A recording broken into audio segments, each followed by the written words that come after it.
Colocar pacientes psiquiátricos graves em um prédio que se serviu de câmara de tortura e execução de soldados não é uma ideia das mais inteligentes, mas isso aconteceu na China. E o resultado é um dos hospitais psiquiátricos mais perturbadores do mundo, tão pesado e tão ativo, que deixou a rua toda cheia de assombrações e de energia residual. Então fica aí, porque hoje a gente vai conhecer mais um dos hospitais assustadores, esse na China. Se você não assistiu a parte 1, tá aí no card. Lembrando que nós também temos uma playlist inteirinha só de hospitais, sanatórios e manicômios assombrados. Mas antes que você esqueça, por favor, deixa aí o like pra gente.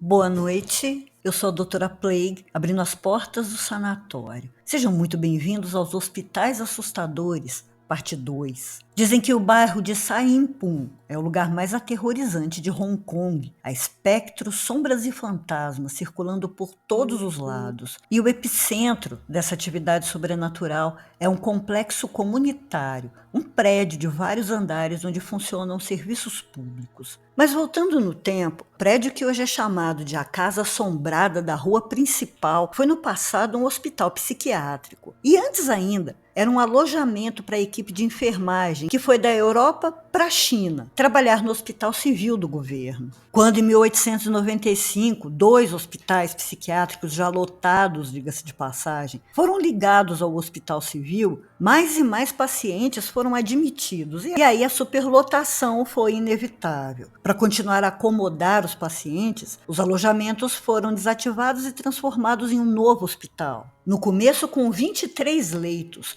e em 1905 o número já aumentou para 84. Durante a Segunda Guerra Mundial, o hospital foi tomado pelos japoneses e ninguém nunca vai saber ao certo os horrores que aconteceram entre aquelas paredes.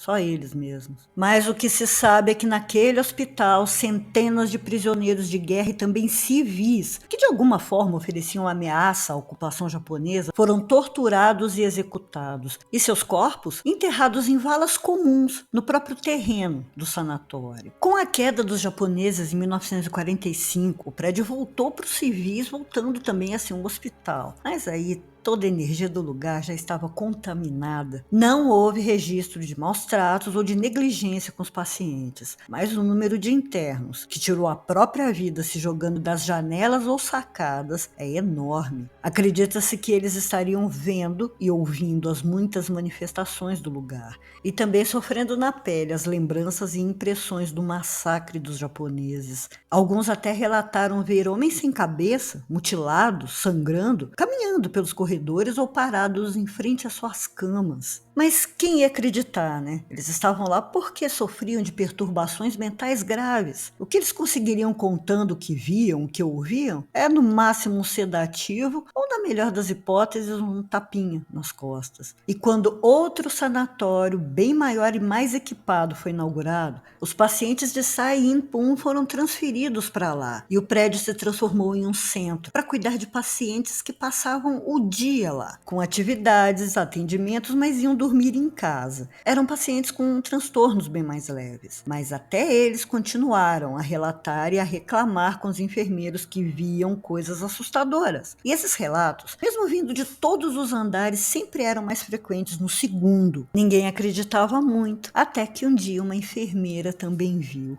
Ela estava justamente no segundo andar, organizando algumas coisas, depois que os pacientes já tinham ido embora. E nem era tão tarde assim não, cerca de 8 horas da noite, foi quando ouviu um grito que parecia vir de um dos quartos. Logo imaginou que algum paciente foi esquecido ou que teria se escondido, então seguiu até o quarto. Mas antes de entrar, viu que descreveu como um soldado, sem os olhos, se arrastando, gemendo e estendendo as mãos pedindo ajuda. Ela ficou tão apavorada que começou a gritar e desmaiou. Quando acordou, seus colegas estavam todos em volta dela, o tal soldado já tinha sumido e ninguém mais o viu. E aí, em 1971, o hospital fechou definitivamente suas portas, ficando abandonado. O prédio passou a ser frequentado por exploradores urbanos, pessoas sem teto e usuários das coisinhas. mas eles nunca estavam sozinhos. Muitos saíam de lá correndo apavorados com as aparições. E segundo eles, há também muitas vozes e gritos. Os espíritos tentam se comunicar também através de empurrões e se materializam de formas tenebrosas. Alguns disseram ter ouvido estrondos que parecem vir de longe, mas mesmo assim são muito altos. E eles acreditam ser a impressão dos tiros que executaram os soldados. Mas não são só espíritos que assombram o antigo hospital, não. Há coisas bem piores e perigosas. Mas antes, deixa aí o like generoso, deixa seu comentário e deixa a sua batata.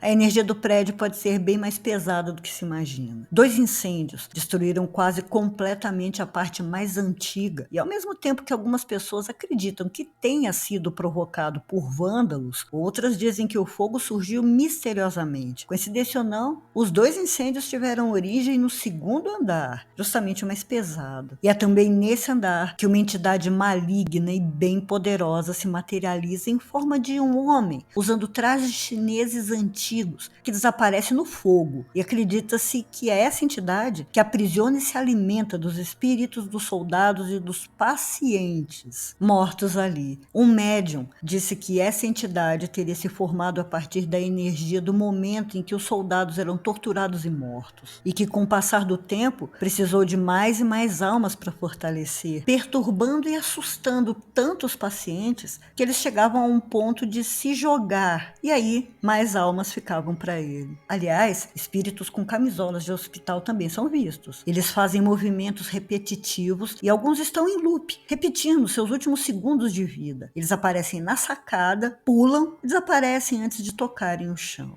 Em 1990, o prédio foi reformado e em 98 foi reaberto como uma instituição do governo. Mas os espíritos não fazem ideia disso. E se fazem, não se importam, porque continuam a aparecer e a atormentar, assustando tanto funcionários quanto os moradores do bairro, que nem se atrevem a passar em frente depois que anoitece. Muito obrigada por ter assistido até aqui. Se você ainda não é um paciente desse sanatório, se inscreva, se interne, ativa o sininho para não perder nenhum vídeo. Deixa o like para ajudar a gente. Outra maneira de ajudar com a ração e os remédios dos bichinhos é com um Pix. Também pode ser um padrinho ou madrinha pelo Apoia-se. Todos esses links ficam no finalzinho da descrição de todos os vídeos, junto ao link do nosso Instagram. Doutora Plague, fechando as portas do sanatório. Boa noite.